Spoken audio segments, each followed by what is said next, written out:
DeepSeek has just wiped trillions of dollars from the markets. Everyone is in panic mode, panic selling. We have seen, OpenAI stock, Nvidia stocks, all boom, crashed. What's happening around AI lately? China announced trillions of dollars investment in the AI space. And right after that, we are seeing this.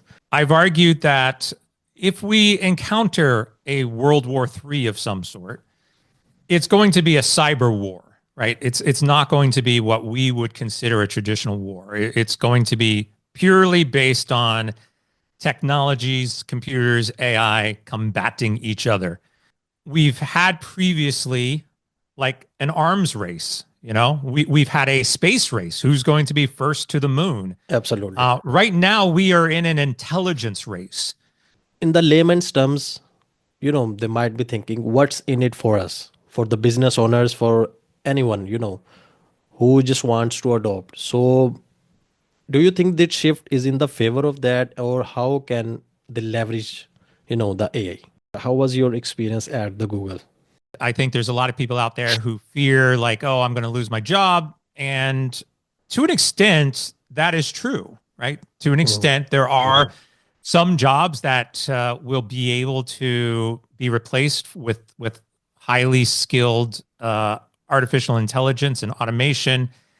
And that's a concern, right? Is how do we manage the loss of professions to AI? For all those people, who are fearing that they are going to lose their job to AI. So according to you, what steps they need to take?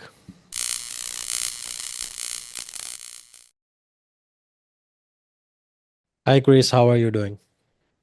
I'm doing fabulous. How are you doing? Awesome. All well. So, Chris, I think this is the perfect time for recording this podcast because DeepSeek has just wiped trillions of dollars from the markets. So I think this is the perfect, you know, perfect, start. And who is the perfect guest for this apart from you, man? So tell us a little bit about it. What's going on? What's the hype? Everyone is in panic mode, panic selling. We have seen, OpenAI stock, Nvidia stocks, all boom, crashed. What's happening around AI lately? Yeah, I would say what's happening is what tends to happen from time to time. New player comes out, new technology, new experience, new something, and people naturally gravitate over to whatever that new thing is. We are in the age of the candy store. Really, if you want to think about it, is if you're a kid and you walk into a candy store, you don't want just one thing, you want one of everything. Absolutely. And what I'm seeing now is, just kind of that focus and shift. It also demonstrates how volatile the AI market truly is. If you think that we've got key players, we may argue from a hardware perspective, somebody like an NVIDIA is pretty well established. They're not going to go anywhere. You could also argue somebody like, obviously, Google and what they're doing in the AI space. Google, as of now, is not going anywhere.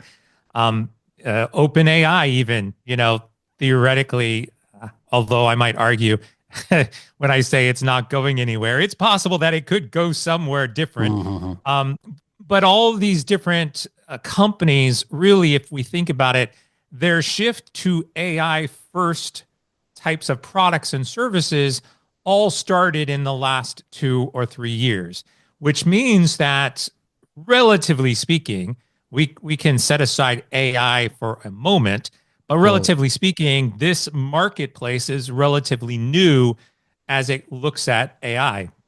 So anybody, if it wasn't a China-based company, DeepSeek, it could have been somebody out of the blue working completely in stealth mode, comes up with some new AI product, and all of a sudden that would have potentially disrupted the market.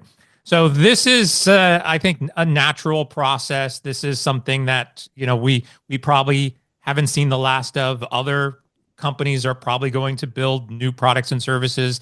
It's going to have some sort of impact. But over time, I think we're going to start to see things, sort of pan out as expected. If you really want to kind of look at this from a comparison point of view, think of Mhm. it like social media. Over the course of the last 20 years or so, social media had a big skyrocket. All of a sudden, websites, we had a .com bust, yet social media sort of kind of panned out. And then all of a sudden, boom, they locked in and everybody basically knows what social media is. Um, I'm looking at AI basically the same way right now. It's just too early into the marketplace for us to really understand which way it's going. And it potentially could also bottom out at some point in time. There could be a bubble burst in Mhm. AI, this year, especially when we see things like this happening. Absolutely, absolutely. And this just reminds me when TikTok came, and it just grabs the market so quickly, and even the big techs and big giants are crumbling apart, and they are panicking mode, and they are not understanding what's going on exactly. Yeah. So we're seeing the same pattern right now with the AI Yeah. space. Yeah. This is the same pattern for any technology. Mm. We saw similar things with cloud technology as we transition from, you know, what we would call on-premise or internet-based connectivity to cloud-based connectivity. You saw Microsoft and Amazon leading the market. All of a sudden, Google came into the picture, and it completely disrupts what the other two were doing. So you can't have new technologies and be able to innovate on those technologies without having new players come into the picture and cause a little disruption. Exactly, exactly. And if we think about this, a few days ago, China announced trillions of dollars investment in the AI space. And right after that, we are seeing this. So what do you think, this is relatable, or what's going on behind that? Yeah, I've kind of argued that there's kind of, if we look at this holistically, Hmm. globally, I've argued that if we encounter a World War III of some sort, it's going to be a cyber war, right? It's not going to be what we would consider a traditional war. It's going to be purely based on technologies, computers, AI combating each other. I've also argued that we've had previously like an arms race. We've had a space race. Who's going to be first to the moon? Absolutely. Right now, we are in an intelligence race. We are trying to figure out who will be the first to unlock some form of, whether you want to call it artificial intelligence or super intelligence. That is the race right now. Is who will be first. So of course we're going to see millions and billions and potentially trillions of dollars of investments into these spaces because again, it's no different than, hey, who can be the first right now? Who could be the first to Mars? Becomes a question Correct. in terms of space, but we don't look at it the same way as we did with the moon. Now, in terms of intelligence, or even computing power in general, you've got artificial intelligence and you've got quantum computing. Both of those are being heavily invested into so that whoever basically controls the intelligence, really controls the flow and communication of language. And that's what I think it's really about. Absolutely, absolutely. And if we think it in the holistic approach, and if we think it in the broader perspective, so in the layman's terms, they might be thinking, what's in it for us, for the business owners, for anyone, who just wants to adopt. So do you think that shift is in the favor of that, or how can they leverage, the AI? So I think there are a lot of people out there who are looking at, well, I've got to get on board. I've got to be a part of this. I've got Mhm. to do something with AI. It's going to help my business. It's going to help me generate more money. It's going to help me, fill in the blank. I think there's also a lot of people out there who believe AI will be the first technology to help us truly decentralize ownership of that technology. At the end of the day, none of that really has any impact on us because there's a market out there, right? Or even a government. So, think about China and DeepSeek. Really, they control their economy, and that's really all they're trying to do is build an economy that rivals the United States ultimately for power. If we look at the United States, and you can argue about capitalism for or against capitalism, it doesn't matter because ultimately the people who have control over the data and the intelligence are the companies. So when you say, hey, this is going to help me make more money, really all you're doing is you're helping somebody else make more money. And again, there's plenty of cases throughout time where you've got the suppliers of something and you've got the consumers of something, and the consumers of that something are paying for it to make the suppliers more rich, whether that's a government entity or whether that's a corporation. I think what a lot of people are seeing right now is how the companies are basically presenting you with potential problems and challenges and needs and fears of you've got to use AI or you're going to lose all of your customers. You've got to use AI or your customers aren't going to like you anymore. You call it FOMO, fear of missing out, or anything else you want to call it. All of it right now is truly marketing hype in order to get you into the mindset of something that you need so that you will buy it. And in most cases, it's not doing what it's claiming it can do. Tap onto that right now we as a society have a belief in AI that far exceeds its actual capabilities, partly because of the marketing hype that is going on, but also in part due to media, the movies and TV. We've grown up on this belief that AI is going to take over the world, that AI is going to dominate us, that AI is, Skynet and these types of things, which then create, even if we don't look at it purely from a take over the world perspective, Star Trek has a lot of uses of AI that is utopian in nature.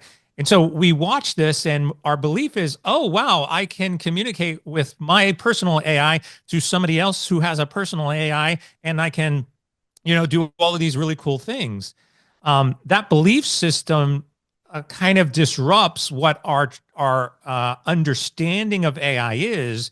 And so what we think it is versus what the true capabilities of it are is completely different. In my new book, I talk about this, and I've done a little research, and basically I put it at somewhere around a 7-year gap where our belief in what it can do versus the actual capabilities are 7 years apart, which means a lot of what we see right now online through this marketing hype is talking about futuristic things that don't exist. And so when you go into it and you're like, well, yeah, I need AI. I've got to build something with AI. Well, what are you building? And what is it actually being used for? And do your customers actually care? And do your customers want it? And those types of questions are being ignored. And from a business perspective, for anybody who's listening, those are the questions you have to ask first. Absolutely. And you have raised a quite interesting point that because of the media, they are projecting the future into the present, right? We are 7 or 10 years, behind that. But, apart from that media hype, they are projecting this, that the future is now. So everyone is in panic mode. Everyone is, I don't want to leave behind and I have to adapt to it. So absolutely, that's totally, a valid concern. And it comes to their second point, as they say, every great power comes with a great responsibility. So what are you seeing? What are the potential drawbacks or potential things which comes from the AI, and then we'll move on to what are the next opportunities as well. Yeah, I like that one. Obviously, a good Spider-Man superhero reference. With great power comes great responsibility. Yeah. And if we think about it in terms of what we are hearing, for example, one of the things we hear is AI is going to take away my job. And I think there's a lot of people out there who fear like, oh, I'm going to lose my job. And to an extent, that is true, right? To an extent, there are some jobs that will be able to be replaced with highly skilled artificial intelligence and automation.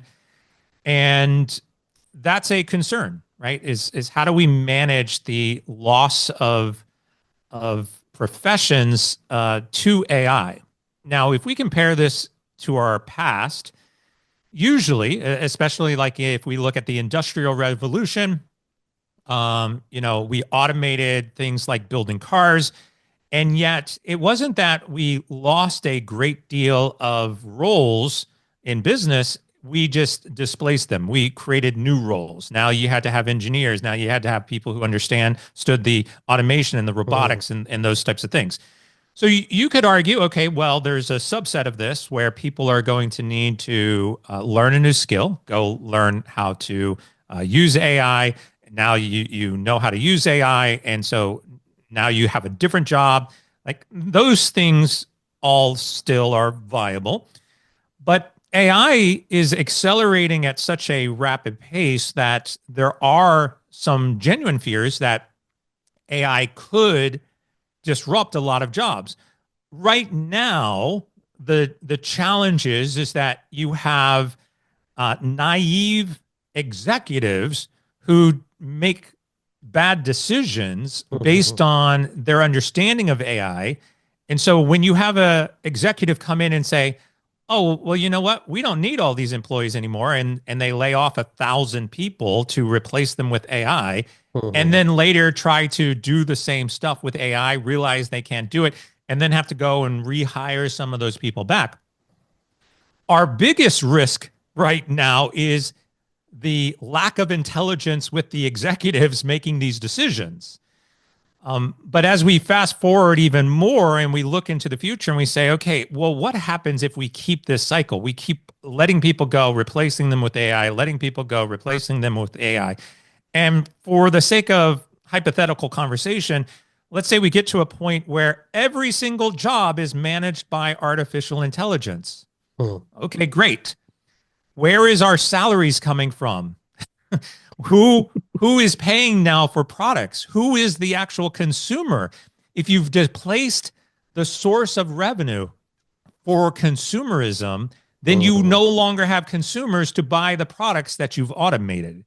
We get into kind of this paradoxical type of conversation where at what point in time do we eliminate corporations altogether, right? And that's kind of the path that we have to consider. If we don't consider that, or if we just assume like, well, no, that will never happen. Well, okay, but still at some point in time, we're going to have to keep some level of employment simply to maintain the economy that we have established. Exactly. And I think that is a very valid concern, because it just don't happen that you wipe the whole industry and you fired all the employees, and now AI is everywhere. So for anyone, it just comes to it just raises another question which you have mentioned already. And for all those people who are fearing that they are going to lose their job to AI, so according to you, what steps they need to take? Well, you definitely need to start learning about AI. Like that's a given. I don't like the phrase AI is here to stay, so get used to it. Like AI has been around for 65 years. Yeah, absolutely. It's not new. It's just a different skill set that we haven't really had to think about. And so, yes, go watch some YouTube videos, go learn what AI actually is, what it's capable of, read a lot, try to be able to distinguish between what's hype and what is reality. I Mm. think that will be helpful for you. Uh, Prompt engineering is one of the biggest ones right now, especially with generative AI. That's a skill set within itself. So go learn, how do you make a prompt? What are the elements that need to be in a prompt? Why do prompts matter? Like all of those things, that is something pretty easy for you to get familiar with and begin to build an awareness of. From there are plenty of classes out there. There are plenty of kind of workshop types of events. Every so often, you'll find like Google or an Amazon that is doing localized kind of meetups within that space, all free. Like go do it, network with people, read books, like whatever you can get your hands on. Yeah, do it just so that you can build an awareness of what's actually happening. I think if you're sitting around like, oh, it's just another fad and oh, it's going to go away, Mm. that's not the right kind of mindset. But I would put this in lines with websites. You know, when websites came around, that was the big thing, and now everybody basically has a website, and most people know how to navigate a website. And Mhm. you could probably find thousands and thousands, tens of thousands of people who know how to build websites, right? So the level of education over the last 20, 25 years, 30 years probably have gone up greatly. Yeah. Next was kind of, there's an app for that. Like I think everybody understands, like you pick up your phone, you go to an app. If you're in social media, you know how to use social media. Like all of those kind of trends have started where we are right now with AI and have accelerated. And so if you're an expert on how to create content on YouTube and promote it on Instagram, you learned that skill. And you learned that skill over the course of a couple of years and you perfected that skill. Mm. And to you right now, that might seem like, oh, that's second nature. Again, you've got to think about AI in that space. You've got to get to the point where in the next 4 or 5 years, you can master AI no different than you can master creating a podcast and hosting a podcast, with tons of Mm. resources out there on how to Yeah. do it. And getting guests and meeting up and having these conversations and producing and publishing and all that kind of stuff. You didn't wake up one morning and know how to do that. So Yeah. that's how you have to think about AI. Figure it out as even if you want to think of it as a hobby right now, go do it for fun, learn it. And then as we naturally evolve with AI, you're going to be in a good space to be able to talk about it. Absolutely. Totally love that. And, totally love the example which you just gave. Instead of fearing from the AI, treat it just like you have mastered any other skill and, learn it along the way. Absolutely. Totally love that. And from this point onwards, right now, from where we are standing, what are you seeing? What are the next opportunities, or right now, what are the current opportunities in the AI space for the consumer's perspective, or for anyone who's running business, entrepreneurs, or anyone who's just a general user? What are the opportunities they have? Yeah, I think from purely from a use right now, it's not as great as you might think it is. Even though again, Mm. everybody's out there telling you to do this. Everybody has an AI this solution. Yeah. Again, I would highly recommend that you just do a little bit more research, and if there's something specific that you want to use AI for, then go and explore that. I'll give you a good example. AI for writing. So I'm sure a lot of people are familiar with ChatGPT. You could log in, you could write a blog post with ChatGPT, leveraging AI to generate that output. And in most cases, it's pretty good. You could copy and paste it, pop it onto your website. You've got now an AI generated tool that is capable of writing. But Mm. as we start to expand this concept, we get into, well, what if I want to write something longer? What if I wanted to write like an ebook, 20, 30, 40 pages? Well, now we get a little bit more challenging. AI and ChatGPT can still do that. If you know how to kind of work with the tool, you can manipulate it. You could probably get a pretty solid output. It probably still requires a lot of human eyeballs and editing on it, but you can get it to a point where has accelerated the time it took you to write that, and you can get it out there pretty easily. But then if we continue to expand this and we get to like, let's write a book, no matter how many advertisements, social media posts, anything else you see out there that says leverage AI to write a book, I'll tell you right now, it can't do it. Right? So here's an example of hype. Like, I'm going to shove AI into something that it can't do. I'm going to market it and try to get a whole bunch of people to give me money for my service. Really, you're kind of, don't look behind the curtain here, Wizard of Oz style, and just pay me $99 a month, and I guarantee you can write your book. Like, those are all out there, and I'm telling you right now, there is no tool on the market capable of writing a book for you. And also put aside that you shouldn't let AI write a book. If you want to write a book, go write a book on your own. Yeah. I've written 3 of them. I'm working on my 4th one. Like, go write the book. Don't leverage AI to write something that you don't even know what it's talking about, right? So these are the kind of stages that you have to think about where, yes, AI is capable of doing this, but if you start to push it into an area where it is not capable of, you start to identify the hype and the misdirection, all in the name of trying to make a buck. And those are the areas that I think all of us as consumers and definitely as business owners have to be concerned about. Absolutely. And the thing is that most of the people forget that AI is your assistant, not the other way around. But most of people, they lose their creativity, they become slave of the AI.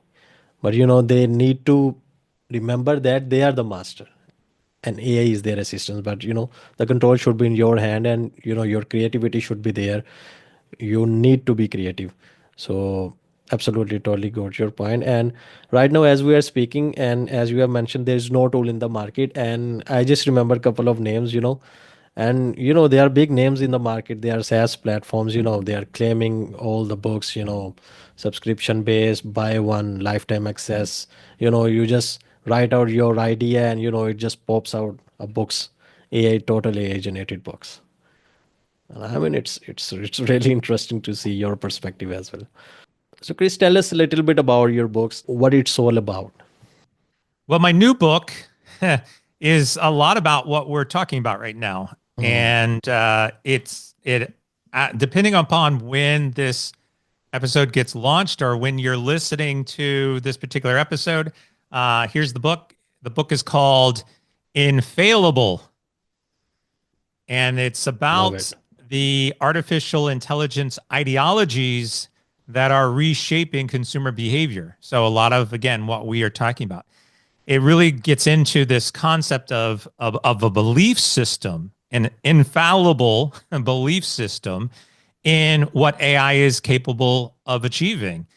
And because of that infallible versus infallible, that infallible belief is really changing how we as consumers are engaging. And a lot of this is also companies that are forcing AI upon us, are not giving us a choice by which to engage any other way.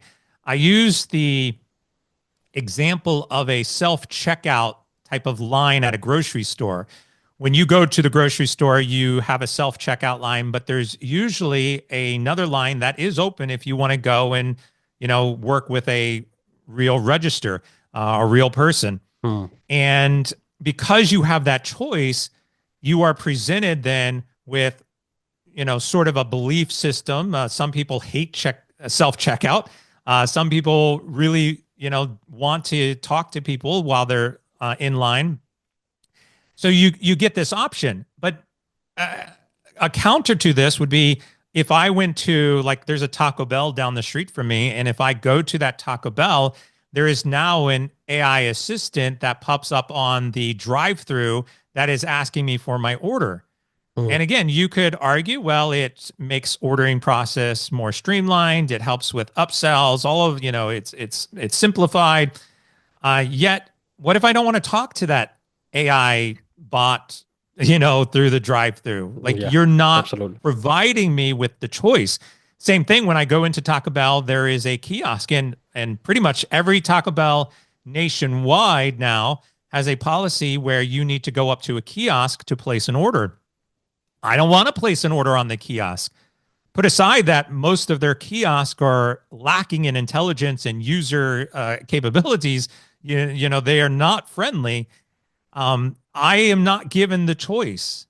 And, Mm. and so this kind of leveraging AI to reduce your own cost, and while you're raising the cost of the food items at the same time, and creating experiences that are not aligned with what I want to have when I go into a fast food restaurant, that's a problem.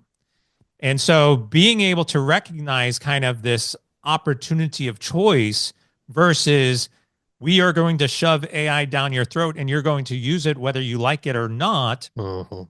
that belief system and that consumerism is costing people a lot of business, because now it's like, well, I used to go to Taco Bell once a week and now I don't go to Taco Bell. Why? Mm. Because you've Mm. made the experience something that I'm not interested in engaging with. And so the book covers a lot of those kinds of examples, and it takes us through a comparison of different types of artificial intelligences, and compares them to different human intelligences to kind of help you better decide how to manage elements of consumer behavior within your organization. Absolutely. And this is a quite very important aspect which you just raised, and this is a genuine concern that just so that we don't want to leave behind as a business owner, or as an entrepreneur. You don't want to have the AI just because you want AI at the cost of your consumers, and that is a very valid concern which you need to be aware of. Absolutely. And apart from that, what are some of the greatest capabilities which you see, as we are seeing the chat GPT and the open AI just launched the operator, and we are seeing it as a lot more capabilities in that you just type something and it just go to the website, place an order, and all that kind of stuff. So what are you seeing right now, where it is heading? Well, this is, again, I think, an example of how you have to do a little bit more research and understand Mm. what the capabilities are versus what the hype is. So Yeah. currently there's a lot of hype around agent AIs, Yeah. agentic AI, and the so on. And Totally. so Totally. some some truth to the conversation is agent-based AI also has been around for 20 plus years. It's nothing new.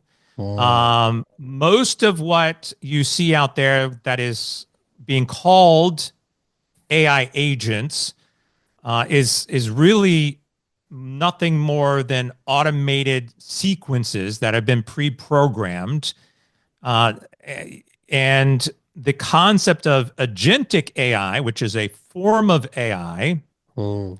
actually is a form of AI that doesn't exist yet. It's still hypothetical. And so I think I see a lot of people getting confused agent-based AI or AI agents with agentic AI, and they're kind of blurring those lines together. Um, AI agents really is nothing different than large language models with predefined scripts that are going through a flow. And agentic AI are things like what we might see in autonomous vehicles and the such. But where we get really confused is in the wording of autonomous, because autonomous is not automation. automation is not autonomous. Mm. And so when people see, hey, I've got a task, an AI agent that is following a set of tasks, they think that that's autonomous versus automation, right? And so these are the challenges that we have to think through. The concept around autonomous is also one of these things which in a lot of places right now is purely hypothetical. There really is no such thing as an autonomous vehicle. Mm. There is a vehicle that has predefined controls that it has to do, but here's how you can kind of distinguish between automation and autonomy. If you get into a self-driving vehicle, and even whether it's a taxi or a Lexus or Tesla, not Tesla. Lexus, Tesla or what, Tesla or Google car. whatever you get in. Yeah. You basically give it a direction, like I want to go to the grocery store, Mhm. and it takes you to the grocery store, and it knows the directions because it's a defined route, and it Yeah. goes left and goes right when it needs to. But now let's say that as you're on the way to the grocery store, your car battery, or even if you have a gas vehicle, and let's just say we have an autonomous gas vehicle, but let's Mhm. say the energy source of your vehicle is low and is about to run out and may run out before you get to the grocery store. Autonomous would suggest that I am out of gas, I am out of electricity, I need to make a detour, stop off at the gas station, refill, charge my Mhm. battery, and then return to the route. No vehicle on the planet does that. Right, right, No right. So, planet on the vehicle makes a decision for itself to go and fill up. mm, And even if the car says, hey, I see that I'm low on, the battery is low and we need to recharge. Would you like to go and refuel before we go to the grocery store? It's asking you a question. There is a human input to say yes or no. And if you say yes, then it will change its set of directions. So it's a good way to think about the difference between automation and autonomy.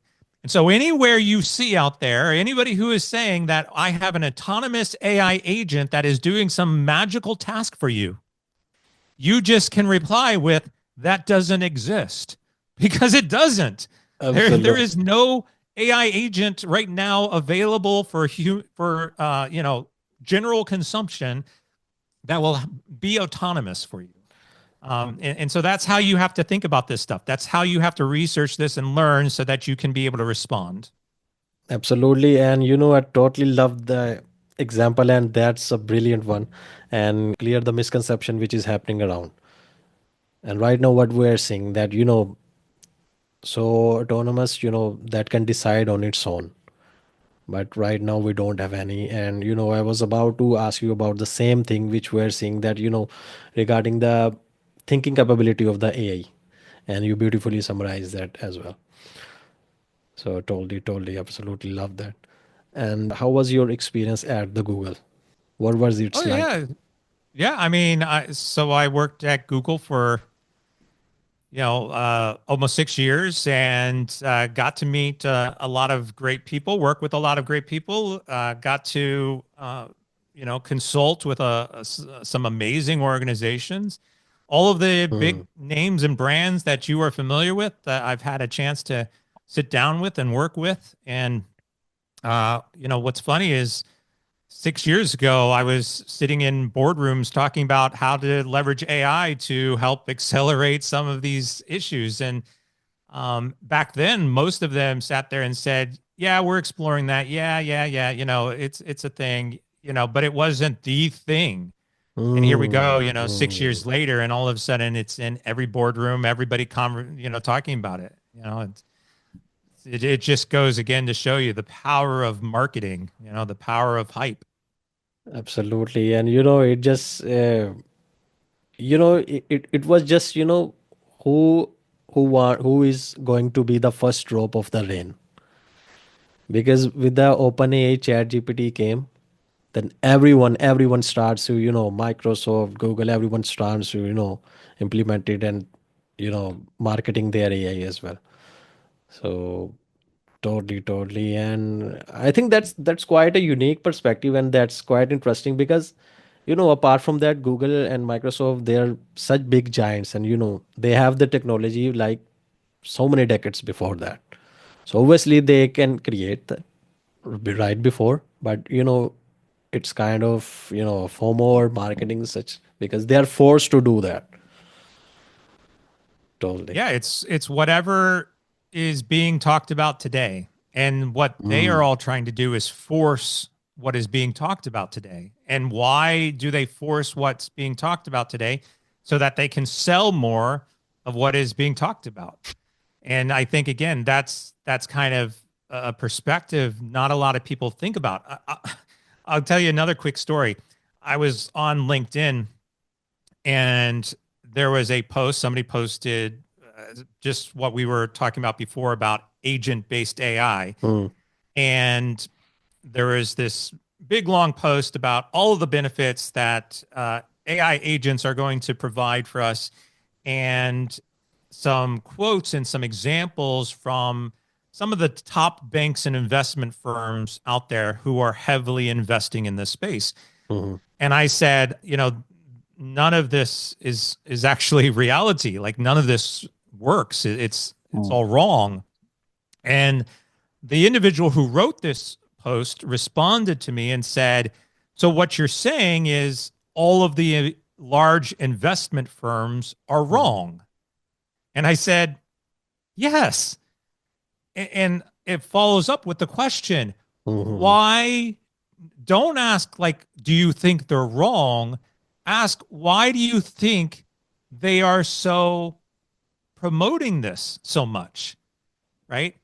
And they provide two different responses, right? If you recognize that the reason they are promoting it so much is because they're invested in it and want to make money, and the more they promote it, the more they potentially sell, which is a return on their investment, Totally love that, man.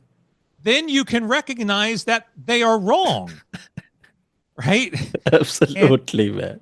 and yet again, this goes back to, well, they can't possibly be wrong because they are leaders in this space. Mm. That's the infallible belief we're talking about. Like they can't possibly be wrong. Why can't they? And so if you can again, if you can recognize Absolutely. this, then it's easier to see. Absolutely. And it just they are building the narratives so that no one has that ability to ask the right question, because it is moving so rapidly and it's so fast paced, because no one has that time to stop and think about it.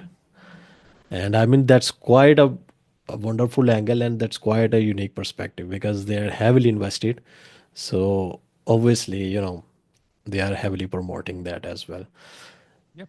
And I think this is what happened with, as we are seeing right now, the investors are pulling trillions of dollars away, with the deep sea entry in the market. And everyone is the panic mode, and the social media is bombarded with so many. So basically, there are two groups on the social media right now. One is this news, the DeepSeek is coming, trillions of dollars wiped away, Nvidia stocks down, all that kind of stuff. And the other group, they are constantly raising the privacy issues regarding this. So there is one image is circulating, all that what they are, they are recording calls and all that kind of stuff. So regarding that concerns, how do you see that, the user should be aware of?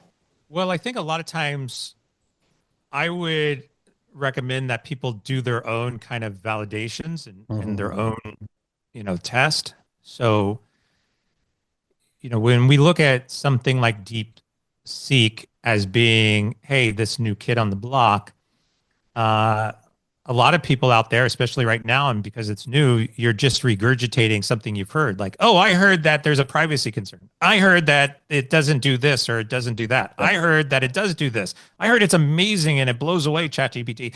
Well, all this is stuff that you've heard. You haven't actually downloaded it and used it yourself and did a comparison and Mm. tried to validate this. On some level, you could argue that um, it DeepSeek doesn't do a lot of things that it claims to do, right? Like there, there's nothing preventing somebody from coming out and saying, "Hey, I've got this new product. It's called a widget, and it does this really incredible stuff." And you launch it, and and all of a sudden you create some sort of chaos storm of potential without actually recognizing if it's actually, again, capable of doing this potential or not. Mm. And so it scares the market, and then people kind of go all over the place. So I'll always recommend do your own research. Like don't go by everything you see online. Mm. The Absolutely. conversation of fake news is not excluded just to politics. Like fake news is all across technology right now. Yeah, So go figure it out on your own. Do your own research. Play with it yourself. See which ones work. See which ones you like. See which ones you don't like. And make informed decisions. absolutely, totally, totally. And as we are seeing, attention is the new economy, and everyone is trying to get as many eyeballs as they can, and so that is what causing the whole hype around it. Absolutely. So, Chris, before we wrap this up, any final suggestions, any final advice to everyone who wants to jump into this AI bandwagon, who don't want to leave behind, who wants to leverage AI as much as possible? So, what are your suggestions to those? Yeah, I'm going to point you to my book because I think making informed decisions and having a little dose of reality might help a lot of people. And so if you want to kind of get a different perspective than what you're seeing out there online, then I Mhm. highly, highly, highly recommend that you pick up a copy of my book. You can get it on Amazon. You can get it at Barnes and Noble. You can come to my website, which I'll give you in just a second. It's right now it's available, especially if you have an Amazon account and you want the Kindle version. The Mhm. Kindle version is 99 cents. And if you have Prime, then you can download it for free. So there's a great Mhm. opportunity to get a book, really quickly, read it, get that dose of reality. My book has a ton of stats, a ton of examples, a ton of use cases and different perspectives, like we've been talking about here on the podcast, so that you can really start to think about this in a different way. And I think if you can remove yourself just a moment Mhm. from the hype and kind of resettle back into some form of reality, it's going to help you make better decisions as we move forward. So you can find that again. My website is chrishood.com, ChrisHood.com, or Amazon, Barnes and Noble, or other book platforms. Absolutely, absolutely, totally. And I'll put that, in the description as well below. And from that point, Chris, it's totally, I totally love the whole conversation. And I would love to have you back again on the show. We have so much to talk about. Yeah, appreciate it so much. You're welcome. Take care. Bye bye.